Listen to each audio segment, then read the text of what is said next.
திருப்பூரில் பணியன் தொழிலாளியிடம் கத்தி முனையில் வழிப்பறி செய்து காரில் தப்பிக்க முயன்றபோது சாலையில் சென்றவர்கள் மீது மோதிவிட்டு நிறுத்தாமல் சென்ற 3 இளைஞர்களை பிடித்த பொதுமக்கள் தருமடி கொடுத்து போலீசில் ஒப்படைத்தனர்.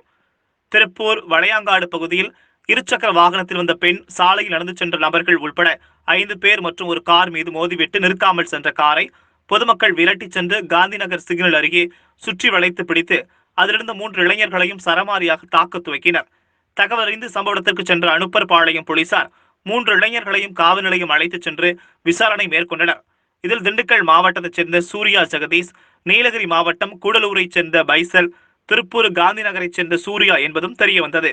சூர்யா ஜெகதீஷும் பைசலும் கோவையிலிருந்து காரில் திருப்பூர் வந்து சூர்யாவை அழைத்துக் கொண்டு செல்கையில் திருப்பூர் பெரியார் காலனி பகுதியில் அதிகாலையில் நடந்து சென்று கொண்டிருந்த கண்ணன் என்ற பணியன் தொழிலாளியிடம் முகவரி கேட்பது போல் கத்தியை காட்டி மிரட்டி அவரிடமிருந்து 5000 ரூபாய் வழிப்பறி செய்து கொண்டு காரில் தப்பியுள்ளனர்.